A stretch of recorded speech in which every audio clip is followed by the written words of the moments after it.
So thank you very much for including me in this discussion. I so enjoyed yesterday, and I appreciated how everyone here indulged my questions and my comments, which came from a place of great excitement that this sort of conversation and intellectual and qualitative exchange can happen. This is a wonderful convening of very diverse people from many different perspectives, and it's been great for me to hear that. As Stephen said, I was at Stanford University for 7 years, and prior to that, though prior to my foray into higher education, I actually ran the North American office of a London-based company, the music publisher Boozy and Hawkes, which is the publisher for Aaron Copland and Stravinsky and John Adams, Bartok, Rachmaninoff, very distinguished company, and I worked there for 12 years, and for most of those ran the New York office, which was responsible for the country. Prior to that, I also worked in orchestra management and festival management. I was Philip Glass's assistant for about a year. So I've had a really wide range of experience in addition to my higher ed time. And I'm trained as a concert pianist and as a composer, but I loved the producing. I loved the dynamic of bringing people together in a collaborative environment. And so my time I'd like to reflect back upon my time at Stanford in terms of this presentation, but also, frankly, having heard so many of your observations yesterday about the market for students who graduate from your programs, I also wanted to reflect back upon the opportunities that I see for them, certainly students who are engaged in creative campus programs, insofar as, what happens when they leave an American university that's made an investment in this area, because I feel quite optimistic, and as a manager and as an arts executive, I feel compelled to create an environment where all that creativity and collaboration can be supported. So I did change my presentation quite substantially in reflection of what I heard yesterday. One of the things that really occurred to me while I was at Stanford, and actually let me just say a few words about that. I was hired at Stanford University to run Stanford Lively Arts, which is now known as Stanford Live. And this organization, the structure of this organization is quite common in the United States, but perhaps less so outside of the United States. It was a presenting and producing organization within the campus. So in a sense, a performance bureau. We would bring in artists ranging from the Juilliard String Quartet to Elizabeth Streb Dance Company. We would present them in venues around the campus. It was my job as artistic and executive director to make those creative decisions, but then also to raise the money, to oversee the staff for public relations, marketing, and so on. We sold tickets to support that, but then we also raised contributions from government, foundation, individual, and from the campus departments as well. When I took over this organization, it was basically a plug-and-play organization. An artist would be hired, contracted, they would perform on stage, maybe they'd do a master class, but then they'd be on to their next stop on their tour. The university hired me at a point when they had just announced that they were going to create an arts initiative. And the arts initiative was designed to integrate the curriculum and the learning and the residential life of the students with presenting and other aspects. So in a perfect world, the artists would come to campus, they would spend time in residence with the dance department or political science or engineering. The students would have a very active sort of point of contact with the artists, and then there would be some project or some realization of that point of contact. Stanford, based in Silicon Valley, has a real sense of entrepreneurship and investigation and process. So these students at Stanford were anything but passive. And for me, it was very exciting to imagine how we could develop these opportunities. A very engaged faculty, very engaged students. However, I inherited an organization that was very used to doing things a very specific way, very comfortable with the format of bringing artists, presenting them, marketing them, and sending them on their way.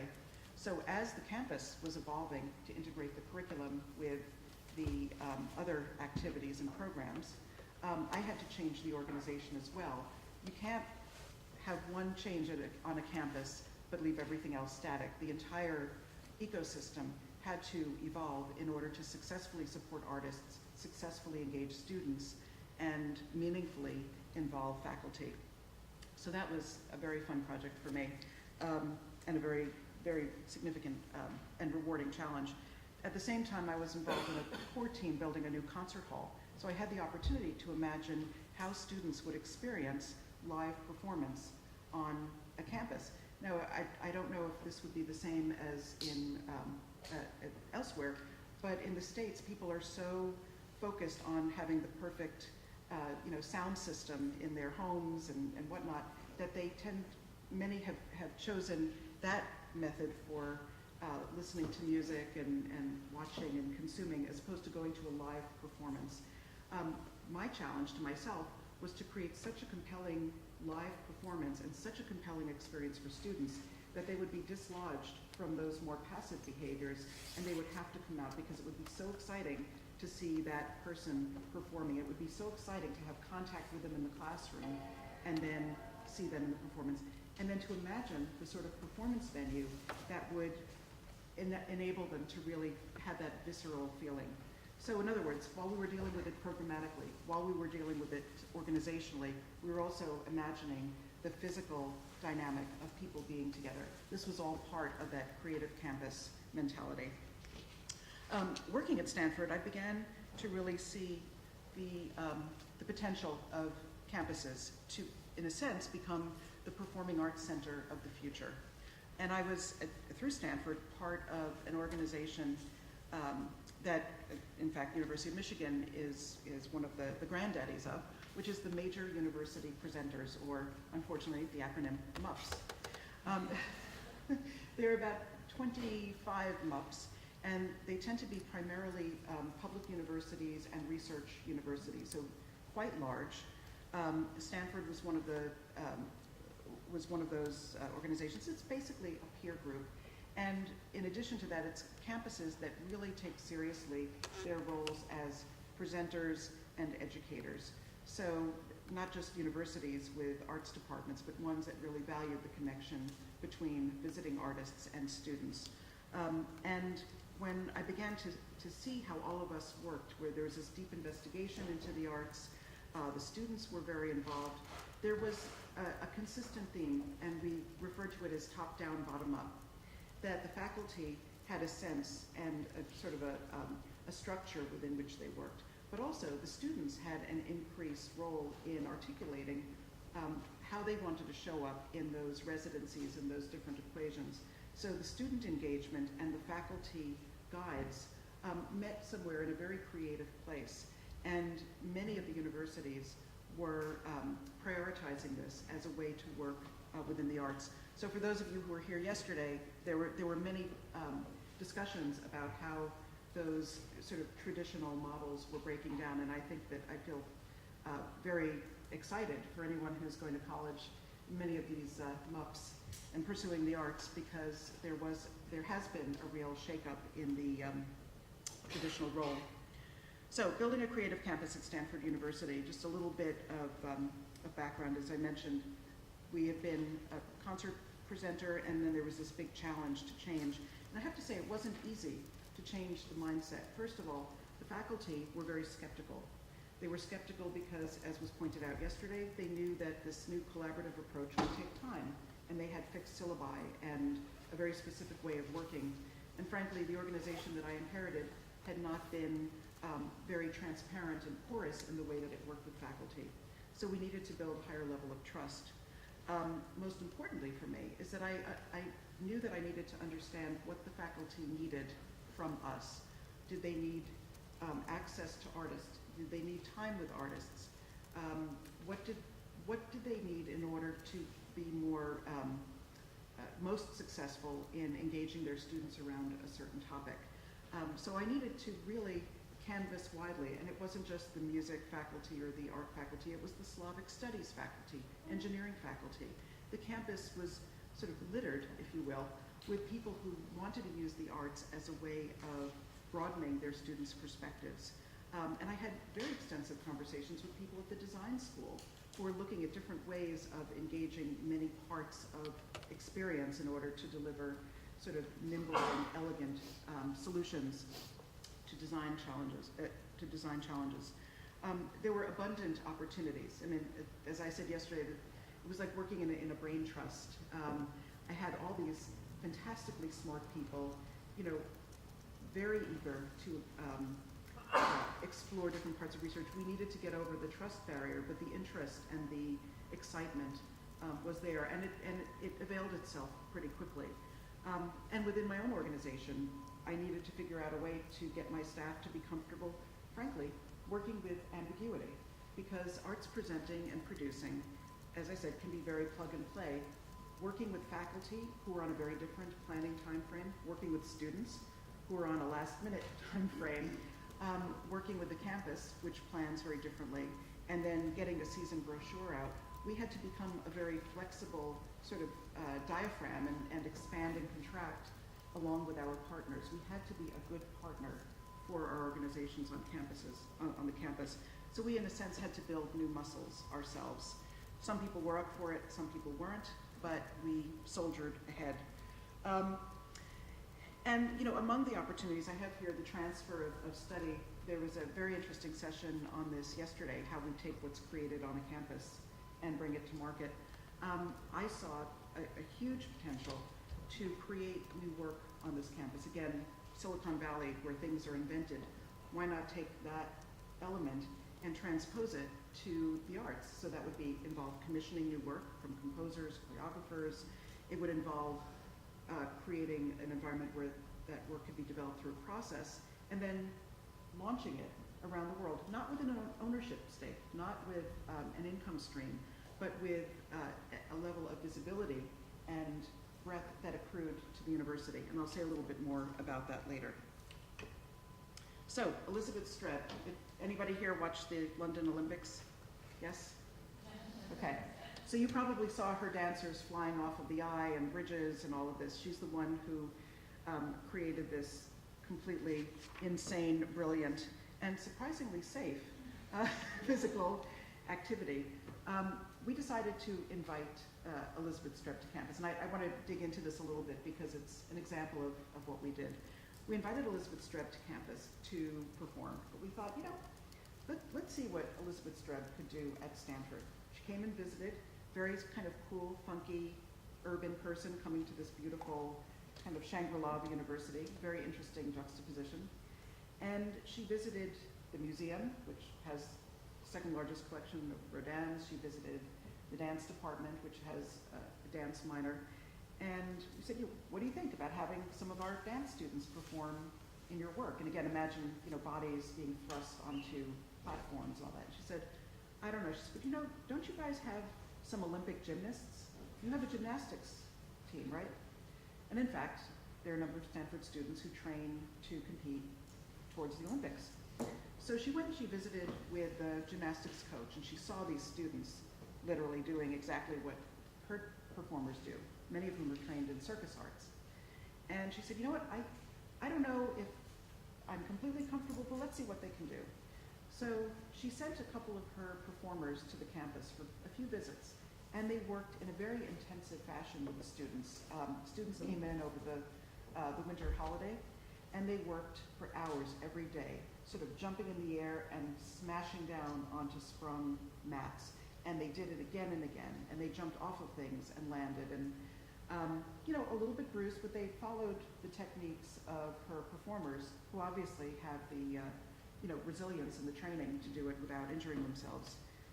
And while she was, so anyway, they came, they tried it. She came back about a month later, and she was completely blown away. She said, you know, all over the world, people want to try to do what we do, and she said there's never been a single place where it's been successful. This is the only place where I've agreed to have people sort of do my work and to do it in a live performance. So at that moment, we agreed that our students would open the performance of her company, which was a big deal because it involved obviously some risk. It involved vulnerability on the part of the students. It involved a certain vulnerability on the part of the artist to include and welcome a group of people who were not sort of blessed and initially trained by her. But this was, I mentioned this in detail because this is the sort of thing we encouraged. We didn't want students to just observe Elizabeth Streb and dancers doing what they did. We didn't want them to only watch videos. We wanted them to have the visceral understanding of what it's like to put yourself on that edge and to jump off and know that you're going to safely land and to have that sense of triumph and engagement. Of course, this was also an interesting opportunity to look at engineering and physics because Elizabeth Streb's, the objects that she creates to challenge people as obstacles are designed in fascinating ways in terms of the engineering, the structures, how the pendulum of concrete swings and the dancers jump and fly around. So the engineering department had a chance to study this. And then, of course, the physics department and the faculty who were involved with aviation because flight is a very big theme in her work. So by the time Elizabeth Streb and company left the campus, we'd had several performances. We had students who were actually considering changing majors. I'm not sure that their parents would thank me for leaving biology and running off to join Elizabeth Streb and company. But we had a very different way of understanding what is possible in movement and understanding it through the hard sciences, through performance art, through many different types of performance. And is it dance? Is it movement? Is it athletics? What is it? Yes, it's all of the above. This sort of ambiguity and the multiple disciplines that were engaged through artists that we brought was paramount to creating that creative campus experience. And we did this repeatedly. I'm going to gloss over this because I'm a little bit short on time, but it involved a brilliant man-kinetic sculpture, a teeter-totter that was 40 feet long, created by some fabulous students, and I'll tell you after if you're interested. On a smaller scale, we engaged students and faculty in another very specific way, a little bit less dangerous than flying through the air. It was through our student curatorships, and this is actually something that has been adopted by a number of the MUPs. Realizing that Stanford students were very engaged and frankly had very strong opinions about the arts and very specific taste about what they were, in terms of what they were interested in, we thought, okay, let's give them a stake in some of our decisions. So while we were booking our season and speaking with artists about residencies, we asked them how they would feel about having students curate an opening act for their performance. So if you can imagine a Herbie Hancock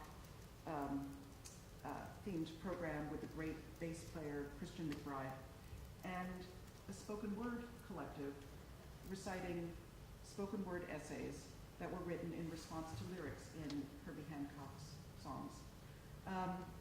The students applied to be part of this program. They received a $500 fee, and they received a $500 budget with which they could either commission or engage their fellow students. So they had to work within the Stanford community. They had to think of the ways that they wanted to bring greater nuance and clarity and interest to the main stage performance. They had to write the program note. They had to stand up on stage, as I did, and introduce it and take credit for it. And they had to deal with whatever buzzing they had afterwards, or happily accept the praise that they usually did receive. And so they had the full cycle of experiencing what it's like to be a producer, from the artistic side to the production side, the less glorified part of making sure that your artists are fed backstage, to the pride of place of standing and introducing these performances. We had students who were from biology, from physics, from dance, graduate students, undergraduate students. And what this did in the end was engage students very actively in the full ecosystem of what it was like to deal with limitations of venue, technology, so on, to make qualitative decisions about what they were selecting to be on stage, to have an authorial voice in what they were choosing and how it went with the main stage artist, how to articulate their vision clearly to an audience that perhaps had no idea what they were going to experience, and then how to sort of celebrate and honor and learn from that experience afterwards. This was a very, very low-cost project, but it was very competitive. and very, very effective. And a number of the students who had experience as performers or experience presenting in another field, this really catalyzed their interest in the arts. And frankly, it was very educational for us because we had a chance to see to understand their creative circuitry, to watch how a student made decisions, how they went around the obstacles, was very enlightening for us as programmers because, we're a couple years beyond where these students were, but these are the audiences of our future. Seeing how they worked within a university setting, which is sort of safe and, for the most part, was very interesting. And again, very low cost, very high impact. So in general, just to go over the old model as we saw it, the format, as I said, plug and play. You bring an artist to campus, they perform, they present, and off they go. It's a traditional template that also reinforces hierarchy. So in other words, if an artist comes and does a master class, the student's more passive, the artist does their thing, a bit on autopilot, and off they go. One Direction, not the boy band that my daughter loves, and I do a little bit too. But it would be the teacher or the master handing down the great knowledge. But it did offer a certain clarity and cleanliness and predictability. We know what a master class is. We know what a lecture demonstration is. The new model is a creative campus. So it's bi-directional, the top down, bottom up, with the students really engaged.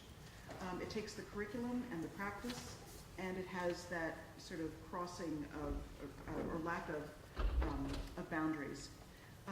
It responds to research. So there's really interesting research that my colleagues were doing at the Center for Computer Research in Music and Acoustics. This is where frequency modulation synthesis was invented, really robust center on campus. How could I not want to engage their research in what I was doing? The founder of Smule, which has all those online apps, on the iPhone apps, he's a faculty member. So wouldn't it be cool to have an iPhone orchestra? Yes, they opened our concert hall. That's the sort of thing that was very exciting to me and very full of potential, I'm sure, on any campus. The other thing that I mentioned yesterday in reference to the tenure discussion was a way of beginning to smooth this sense that faculty have to give a lot of time to these projects, but the university hasn't yet figured out a way to recognize that in the tenure succession. We had so many outstanding campus-based artists, whether visual artists, composers, performers, and every year I had programs that would shine the light on their work, not as a separate series, like this is all the stuff we do, and then there's the faculty series. Everything was included in the season program. So if I had a commission, if there was a Stravinsky festival or a Prokofiev festival, we had faculty commissioned, we had them performed, and we paid them. We paid them. I raised money for it, and I paid a faculty composer a commission fee because I wanted to recognize that their work was as important as John Adams' work, as Meredith Monk's work, as Steve Reich's work. That was very important. And then the faculty could take away, even if it wasn't relief from teaching, they could take away a performance and, frankly, a connection with an artist that would then carry on beyond the campus. And we've seen that over and over and over again. Obviously, it goes without saying, you have to pick the right artist to involve. And we had a couple of prickly visitors who, frankly, wanted the resource, but they didn't really want to put in the work. And we learned, and we moved on. And then I would say every aspect we would curate.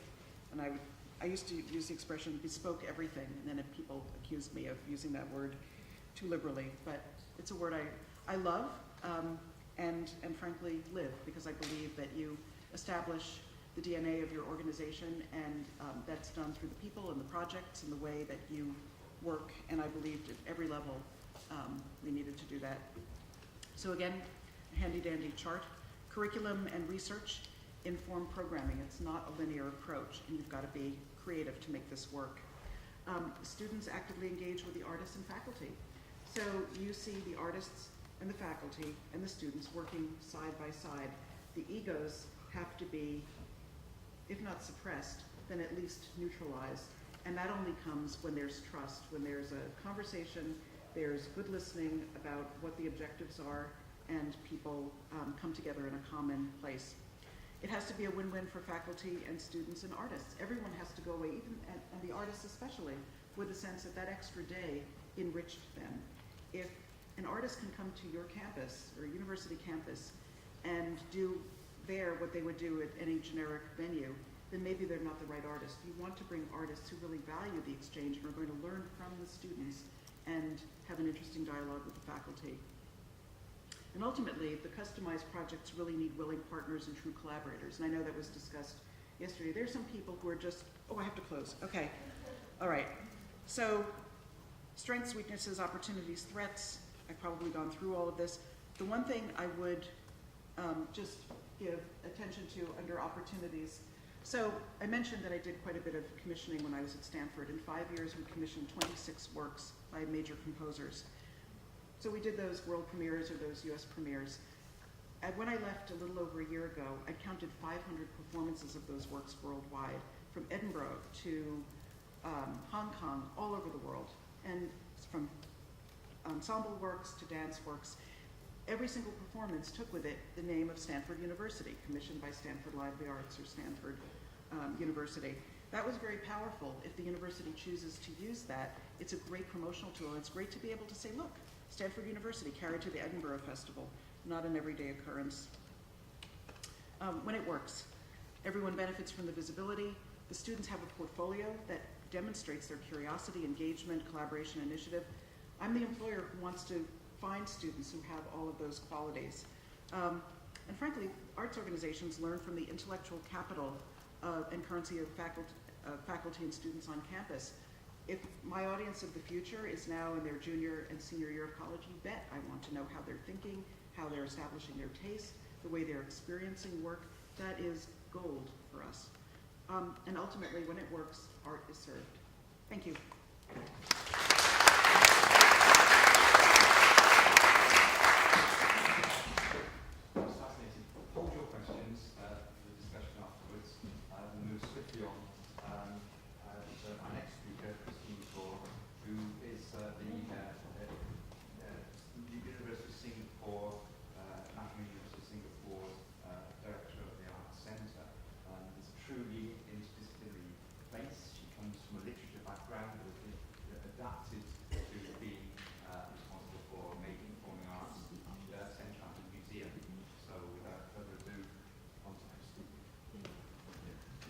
Thank you very much for attending this session, and I also want to thank Jenny, because she's covered quite a lot on my ground, so I can go faster. Yes. So this is where I come from. This is where my office is. It's the front porch of National University of Singapore, now ranked number 2 in Asia by the Times Higher Education Survey, and sometimes ranked number 1. And in the whole world, we are about between 10 to 20. Okay, so this gives you an idea. This sculpture is very popular. We have all the graduates posing with it. We even have newlyweds. So I actually want to welcome you to Singapore. If you're on the way to Australia or elsewhere, to Southeast Asia, to Bali, Borobudur, do come by. You've got a friend there. Yeah. I'm jumping a lot because of lack of time. So our family in Center for the Arts has got 23 arts groups with over 3,000 students and alums. We have 82 tutors, and we pay them about $1 million in salary. So this is our contribution to them and their contribution to our students. They are freelancers, they are cultural medallion recipients. Some of them I'll introduce later if there's time. We have 66 full-time staff, but we also have large pools of freelance staff for, say, technical, backstage, front of house people. We prefer full-time staff. We were happy to give them their full day's work, but sometimes we need more than that. Our main programs are the NUS Arts Festival in March, and that's about 3 weeks. The ExxonMobil Campus Concert Series, which are during the semesters when the students are around, and it's the oldest now in Singapore. It's 30 years old. We have the Center for the Arts Speaker Series. We have a lot of museum exhibitions and activities, and we have group concerts from the students. So with regard to the hardware, the infrastructure, I've been very lucky because the university has given me the University Cultural Center, which is the glass building you saw just now with the Iraqia sculpture. And that also has the NUS Museum, which is the oldest art museum in Singapore. And it was recently ranked number 14 among the world's most amazing university museums. More about that later. We have the CFA studios where the students practice and rehearse. It's beside one of our halls, Raffles Hall, and they always complain our students are very noisy. Then we have a wonderful Baba house, which was, which was given to us by a rich Peranakan lady. Peranakan is our culture. It includes Chinese, Indian and Malay influences, as well as the three colonial influences. The Portuguese 500 years ago, the Dutch, and finally the British about 150 years ago. And we have just moved into the Stephen Riadi Center. It's just been renamed Stephen Riadi because he gave $100 million. And we take over 2 levels, and our very big arts groups, those with 50 to 100 people go there. The smaller ones are in the CFA studios. These are our student arts groups, and we develop their talent. They are all, like Jenny's, from different faculties, and we cultivate their talents. A lot of them, change course. Or after they graduate as engineers, they decide to become arts administrators or playwrights, etc. And their parents are not happy. Especially if they come from India or China, it's a very great step. Yeah, we have creative partnerships with faculties and research facilities, especially during our NUS Arts Festival, because we would partner in rotation different faculties and bring the arts to them and bring them to the arts. We have an annual calendar of events that add to quality of life and will become memorable in the students' imagination because they can't remember their exams after 3 years or anything they've studied, but they remember the happy memories in the arts where they may have found their life partner. Like a medical boy meets an arts girl and they have a lot of common interests and they get married. And just for your information, we are trying to boost our total fertility rate. So I'm doing a national service, and I hope the state recognizes it. These are our wonderful tutors and industry leaders. Note that we are a multiracial community. Mrs. Bhaskar in Indian dance is a cultural medallion recipient. The cultural medallion is our most important arts award. And Iskandar Ismail is Malay. He's also won the Cultural Medallion for Jazz Composition. He's the artistic director of our jazz band. Fang Dong Kai is in charge of the National Day Parade occasionally and something called the Chingay Procession. No, it is not gay and it's not chinky. It's actually a procession of different cultures and diversities. And Lim Soon Lee is an award-winning conductor. Zaini is an NUS alum who has an edgy arts dance group. So these are 5 of my 82 tutors, and they come once a week and rehearse with the students. Facts and figures, because we are from Singapore, very left brain. 23 student arts groups, and they rehearse 530 hours per week. And mind you, they're not going to get a degree in the performing arts. They are going to be doctors, pharmacists, computer scientists, architects, engineers, etc. So we think we're doing a good deed to the whole community by bringing the arts. And music is the largest by genre, music, because we have 11 groups and we have 6 in dance. Then we have theatre, film, etc. And this is our active membership. There are about 3,000, including 2,300 undergrads. These are alums and these are performers. But of course, every cohort is different. Every year we have new influx, new blood, and that's wonderful for the arts. So these are all the different groups. I won't go through them. 11 in music, including all the ethnic orchestras, Indian, Chinese, because we are multiracial, and 6 in dance, where you also have hip hop, plus the traditional. Our Malay dance is particularly well known because it's very traditional, but it has an overlay of contemporary choreography. More about that later. Then we have got film, theatre, we've got backstage people, and we've got a visual arts group as well. This is our filmmaking group, and they are very innovative, very fresh. And the others is bilingual, Chinese and English, and NUS stage is very edgy. People come and see them because they're giving all the new ideas for this generation. This is Dance Plus, as I said. This is the biggest group. We have to audition 500 people each year to get in to maybe a very active group of 50. But no training is required.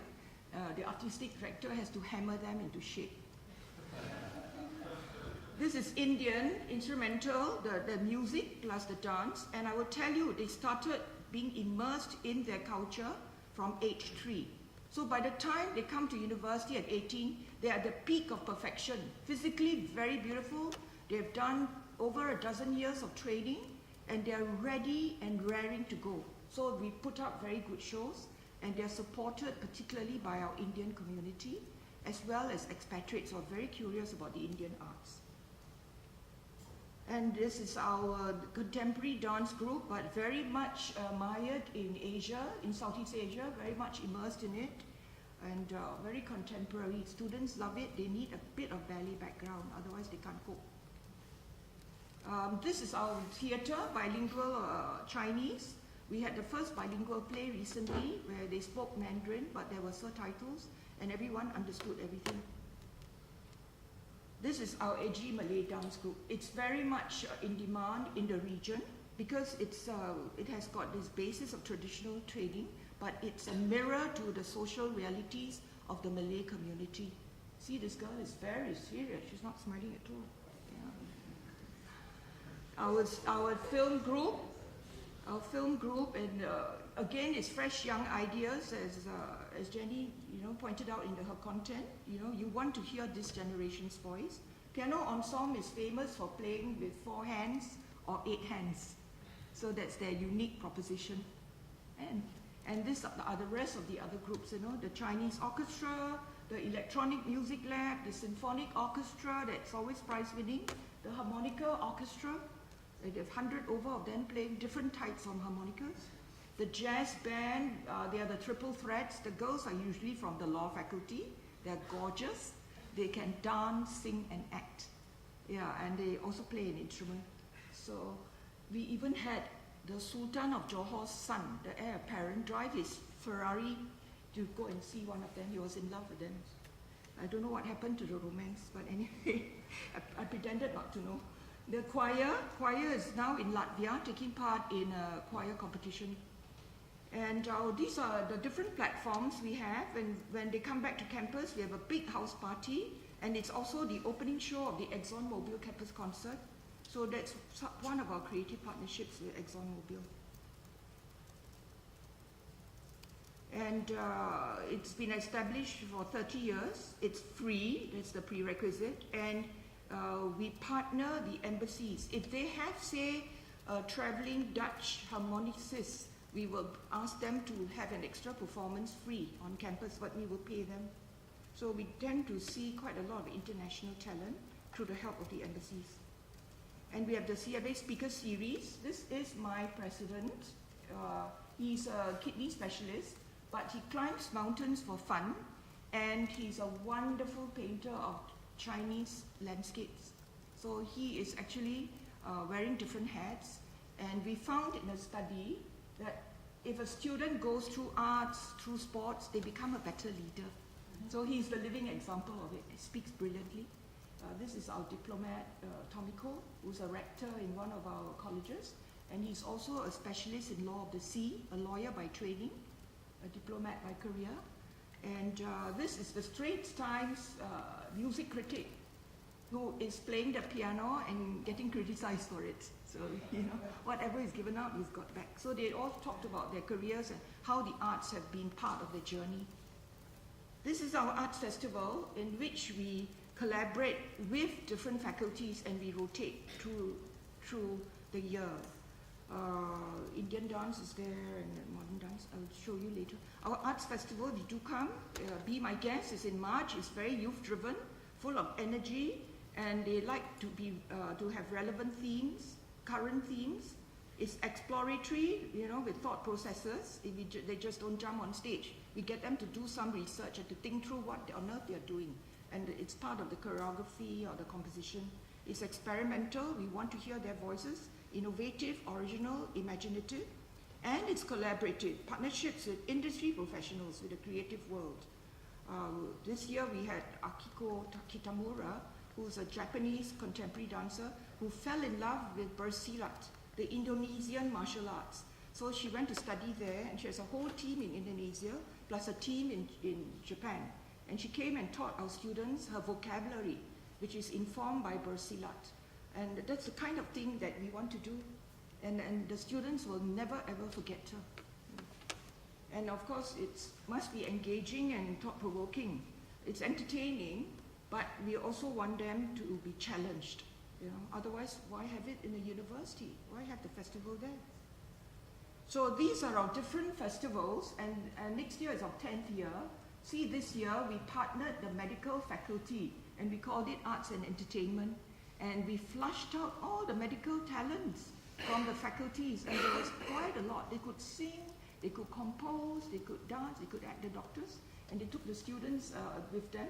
So the show was really like a family of NUS, alumni, faculty, staff, students, real fun. But we did get into trouble with the medical authorities. We were not allowed to use A and E, because it stands for accidents and emergencies in Singapore. Never mind, it's part of the journey, get into a bit of trouble. Yeah, and this was our latest one, Rolling Stones were in town, but definitely we weren't thinking of it when we designed this. There was the time Mick Jagger's girlfriend committed suicide, and we happened to be having our arts festival, and it was very sad. We come to our museum, because it's part of our triple arts, and it focuses on Asian regional art and culture, over 7,000 items, and 4 big collections. Lee Kong Chian is the Chinese art collection, 2,000 items from 2,000 years of Chinese culture. South and Southeast Asian, we have Indian classical sculptures to very modern pieces. In the days when the university started, the nation wasn't born. Okay, the university is 110 years old next year. The nation will only be 50.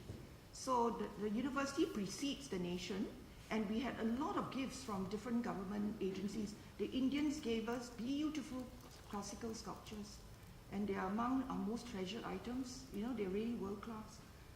Ng Eng Teng was a sculptor who, just before he died, gave us 1,000 pieces. So we've named one of our galleries after him. And we have dialogues between our permanent collection of Ng Eng Teng sculptures and modern collections of temporary sculptures. So there's a dialogue between the traditional Ng Eng Teng and then the new stuff that's coming up. And we also have, and I really am very proud of it, the Straits Chinese collection, which is in 157 Neil Road. It's outside the campus, and it's a 160-year-old row house, 3 stories high, of my culture, which is the Peranakan culture, also known as Straits Chinese, or Baba for the male and Nonya for the female. And it's a hybrid culture, as I said just now, of Chinese with Malay influences and Indian influences, and the 3 colonial influences, the Portuguese 500 years ago, then the Dutch and the British. So it's a hybrid culture, and I think it helps to open our minds. All the Peranakans have very open minds towards all sorts of cultures, because we have been brought up like that. We're brought up to think in 6 different ways at any one time, if not more. And I did tell you about the museum becoming number 14 in rank of the 30 most amazing university museums in the world. And this states its unique proposition. It's Southeast Asian art and culture, established 1955 before Singapore achieved its independence from Britain. And the collection spans the time periods from classical Chinese to Indian era to modern and contemporary, and 7,000 items. Malayan self-identity and history are central themes. In the old days, the artists were very happy to gift us very, very large, spectacular paintings. They wouldn't do it now, They were so honored to have a museum accept their gifts, or maybe it was sold very, very cheaply. So we're very lucky. We have enormous pioneer artists from our own country and from Southeast Asia. Okay, this is our Baba house. And we use the house, the infrastructure, the hardware, for all sorts of performing arts narratives. Here we've got students to write the content of different parts of the house, telling different parts of the story, and the audience comes and listens to it. You see how concentrated they are. It's always 100% full. And this is an inside of the house. Note that it's got beautiful calligraphy, and the furniture is all old. The first 2 floors are the inherited furniture of the family that lived there for 6 generations, the Wee family. And then after that, they sold it to NUS because they wanted it preserved for posterity. And the lady, Agnes Tan, our big benefactor, gave us the money to buy the house as well as all the furniture, and she also gives us money to maintain it because it's 160 years old. It's very delicate and fragile. So this is part of the Baba house. This is under the staircase where there's a wonderful view of a double phoenix, which is rare. Usually it's a phoenix and a dragon, but this time it's a male and female phoenix and the Chinese zodiac around it. You know, everything is slightly crumbling, and we don't want to restore it to pristine newness. These wonderful tiles are from Stoke-on-Trent. I told you it's a hybrid culture, and the English culture is very honored in this house. So this person who put it up seems to be a collector because there's one of every kind. Sometimes it gives me a headache. It's a library of Stoke-on-Trent tiles. Yeah. Okay, this is one of our collaborations, like Elizabeth Streb you spoke about, Jenny. I can't go into all the details, but I think this is our most happy one. We worked with ING Artists, who has an office here, and they also have an office in Singapore, on the Singapore Sun Festival, which was a festival of like 90 events over 10 days in all the arts, as well as culinary arts and wines, etc. But we had the best part of the deal. It was a win-win-win. The literature Nobelist, whom I studied in university, Wole Soyinka, came to town under their aegis, and we hosted him. You know, besides a wonderful talk that he gave, in which he told us that he didn't want any media there, and that his life was always in danger. The government hated him. They were always trying to kill him, and some of his stories portray that. He told us a lot of things that are so confidential. We gave him a big dinner, and this is the cover of the Sun Festival book, and I've got a copy here. You can have a look at it. The cover is of the Baba house. You know, it's of the interior of the Baba house. See the dado walls on the ground, the indigo blue, which is common to my culture, and the piak tu. The piak tu is the built-in wall cupboard, which houses all the delicate ceramics exported from China just for the Peranakan culture. And they put a big sign there. Well, we can't help it. That's their logo. Yeah. And that's Wole Soyinka. I absolutely adored him. He was making jokes all the way. He loved the food that we served. This is our Elizabeth Taylor of Singapore. She's a culinary artist and the wife of the Peranakan Association president. She cooked the food. It was magnificent. And he loved the food very much. He was eating chili and spices non-stop. So I offered him Singapore citizenship on the spot. Yeah. And this is a day part of the house. We had a charity tour. It was a very well-rounded visit, and it will never die in my memory. And that's all I have to say, really. I have two pages of notes of my dialogue with Roberta, but I don't know whether there's time for it. Yeah? We can leave it and share. You leave it, yeah. So I'll leave Wole Soyinka to look at you, and you to look at the wonderful food and the menu, etc. Thank you very much.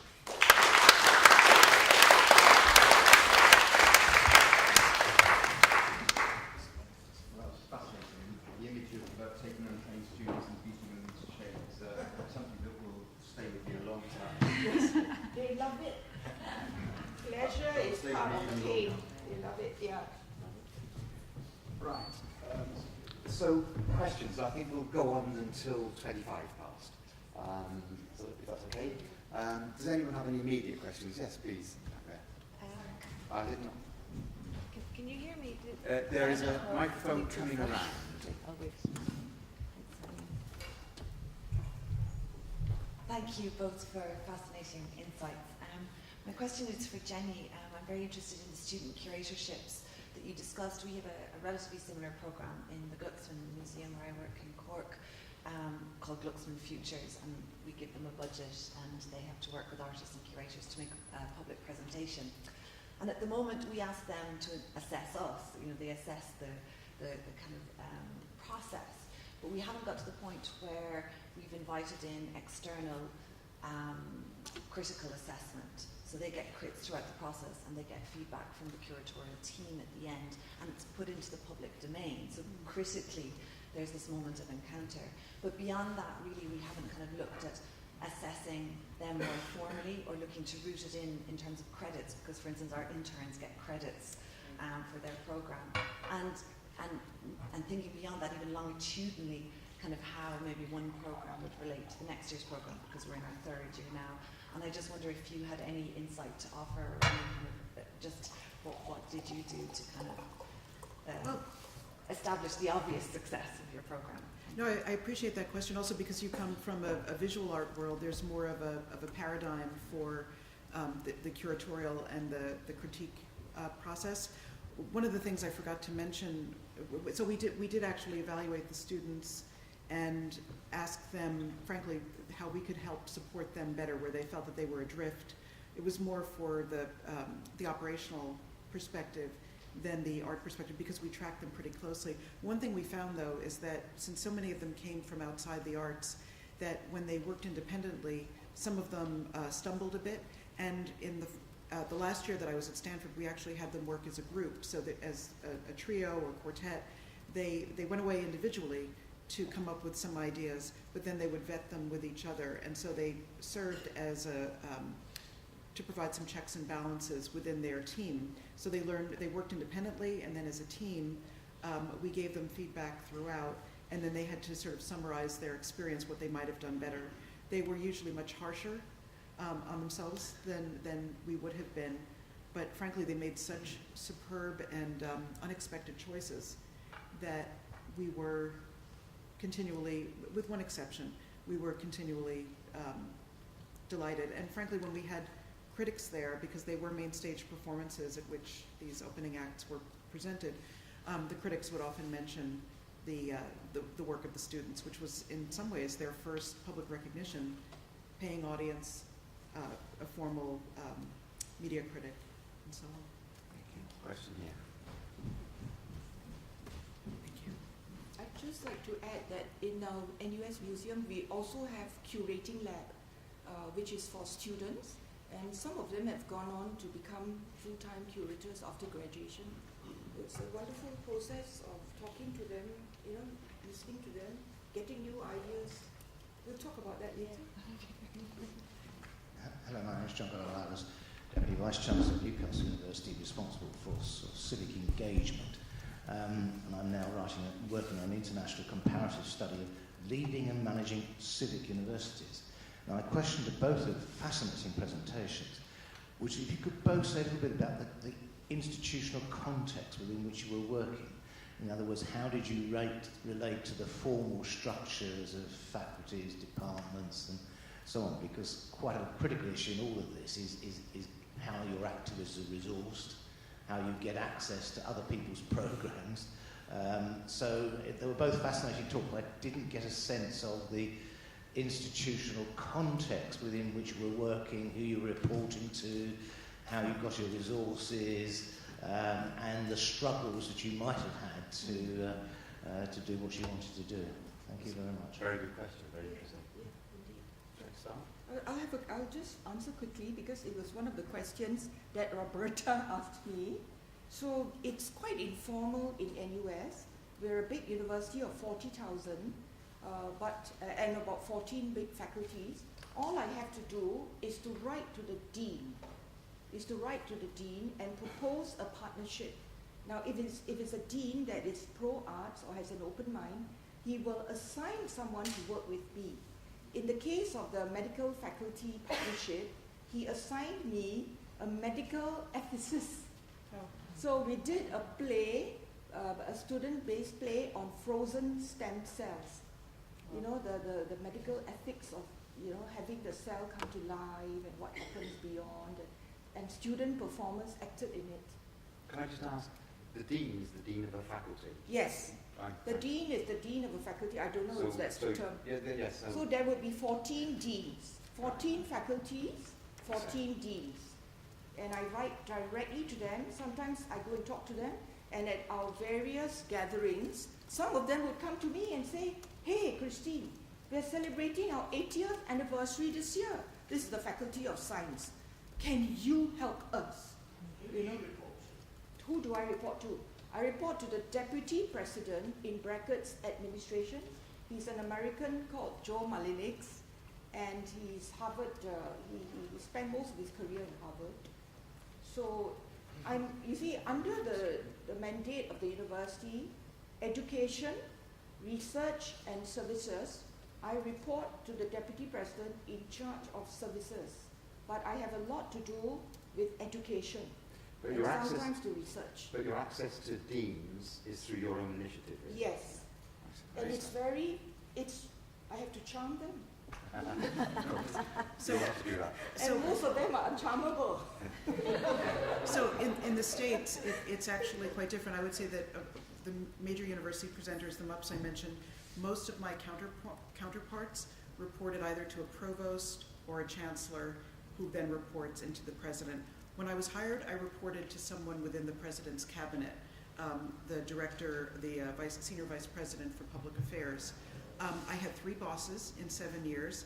The arts were restructured many times, and at the point that I left Stanford, Stanford had the lowest level reporting for my particular unit. I reported to an executive director of the arts, who reported to the administrative dean of the School of Humanities and Sciences, who reported to the dean of Humanities and Sciences, who reported to the provost and the president. And one thing that I think is probably important with every university is when you have access at a higher level, things happen much more smoothly and easily.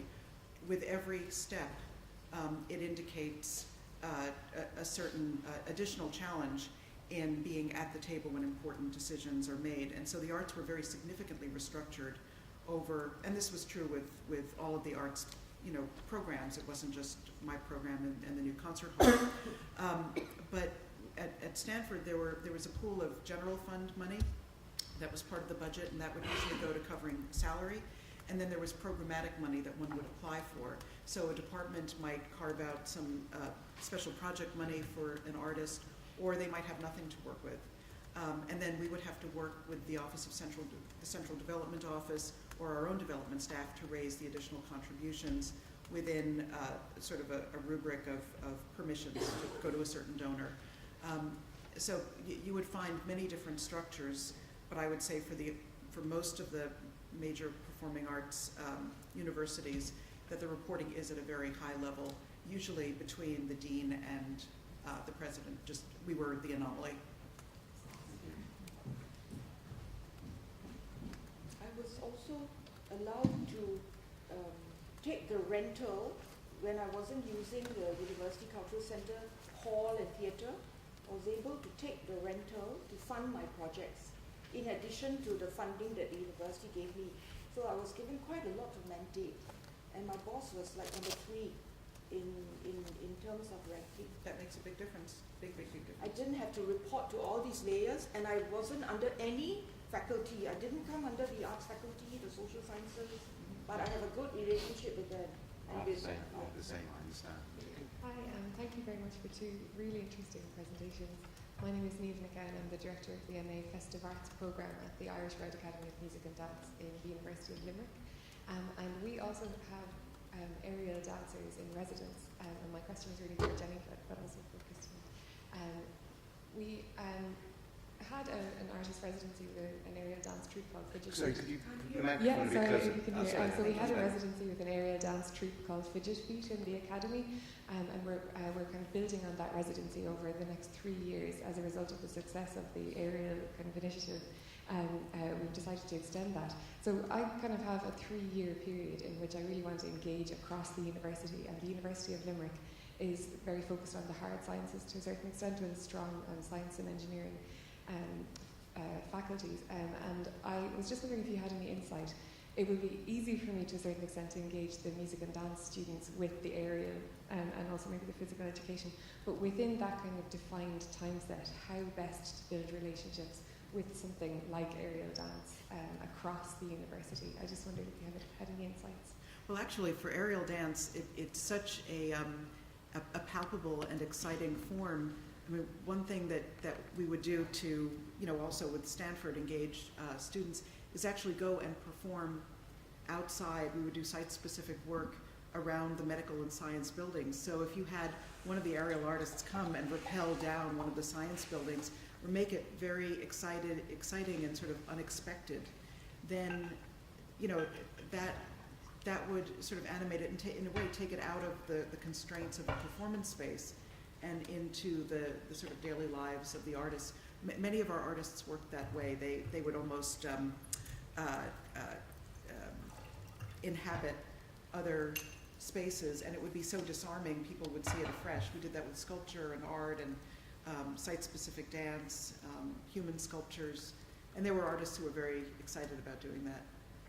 I was going to ask, in the absence of any hands up, two things have occurred to me. One is that the performing arts seems to be a much more obvious way of engaging students with professional artists. There seems to be a block in terms of student working with professional artists in the visual arts. And because both of you are engaged in both to some extent, do you find that? Yes, it's true, because the performing arts has a wider outreach, and you can come in without much training, but the visual arts, it's very in-depth, curatorial. But to answer your question, I have had a wonderful experience working with the left brain faculties more than the right brain ones. Yes. The right brain faculties take the arts for granted. They may be tired and sick of it. When they come to campus, they've had enough. Not the Indian dancers who learn from 3 years old. So if you were to approach them directly, go to the very highest source and find out that person's interest in the arts, whether it's collecting paintings or sculptures or attending performances. Go and approach him one-to-one. Have dinners. Be thick-skinned. Be very thick-skinned. Go ahead. And that's the best way. From the very top, it cascades downwards. Then he'll order people around. Or alternatively, if he doesn't want to see you, start a committee and make sure a representative, from those faculties you're interested in, Right. start a committee and make it fun. Have lots of food and drink, bring them out to entertainment. It's true. Do all that. They will be converted, or they'll be so tired of you, they will give in to you. But I think to your point about the visual art, it sort of depends upon the visual art in a way, because film, so many universities have great film programs, Yes. and students are engaged in that. Engaged, yeah. Yeah. Visual arts is very expensive, so sorry. When I was in the Economic Development Board, which was the top government agency in Singapore, and it was driving economic growth, I found that the gross value add per worker in the arts is nearly the highest. That means the value add that an arts worker gives is equivalent to maybe a top banker. And the other thing I found out was that the space, with regard to space, the theatres that we had in Singapore were just number 2 to the most well-equipped laboratories in Singapore. And our laboratories in Singapore are very well-equipped. They are state-of-the-art, etc. So in language, to my economic development board colleagues, I would say that the theatre is a factory where art is manufactured. You have to use different kinds of jargon to justify the funding and the resources that you get. So use the vocabulary, be thick-skinned. Use the vocabulary and charm them. Again, I think, as I said yesterday, us in the West are looking longingly at the investment in the East equally. There's still no hands up, so I'm going to ask one final question, unless anyone has a burning question, which is, okay, I'll keep my mouth shut, please. Go ahead. No. All right. You're being recorded.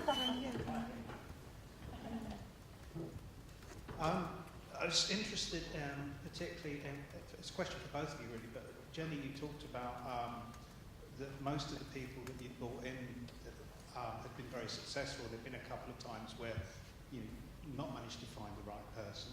I was just interested in how you kind of negotiate that process of deciding what people to bring in to collaborate with.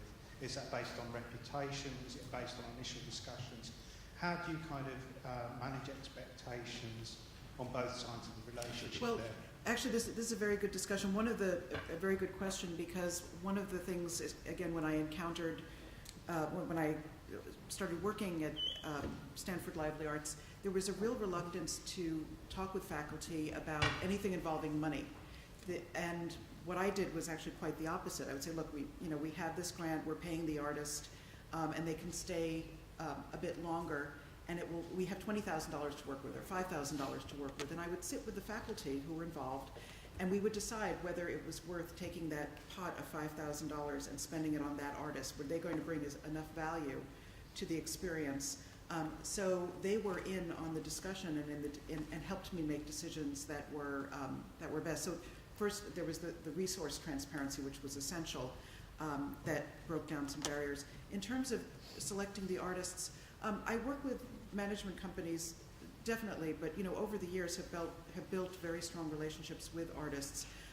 It's just very instinctive for me to go right to the artist to talk about projects, and I sort of opened the door, and I still do this in my current job with Washington Performing Arts. I ask the artist what project they'd like to work on that they wouldn't be able to work on with another presenter. They know me, they know that I have a pretty good appetite for taking risk and trying some new things, and I want them to know that we can help them develop projects that are important to them. Similarly, in understanding what the faculty needed, I would be able to go to the artist and say, you know what, we have students who won't know who you are when you walk into the classroom, but they're going to learn so much and probe so much that they will get a great deal out of you. Are you comfortable with that? And in the case of the artist I mentioned who came for residency and it wasn't a good fit, he actually was very disturbed that nobody he worked with knew how famous he was. And that, when he teaches at a conservatory, they, bow down, and the Stanford students were like, oh yeah, you're cool. So that was early on, and I'm not sure I would have known that, but it's really sitting with the artist. And frankly, if the conversations start getting a little thin, when we go into the details, I can usually tell. But if the artist starts bouncing ideas back, as Elizabeth Streb did, then we know that there's something to grab onto. But it does have to be achievable. I would often go, a little bit further than was sometimes achievable, but we figured out a way to communicate, and the communication was very good. So it's kind of like rapid prototyping. I saw that a lot at Stanford, where you try something and you learn from it, and you try it again and you learn from it. One of the things that I think makes these creative campus projects fail is that everything gets bundled into that one moment, and it's 2 years of work and all the resources and all the people, and then it works, but you don't have a breadth. It's that 1,000 flowers bloom concept. Try different things with different levels of engagement. The student curators, pretty cheap. Elizabeth Streb, more expensive.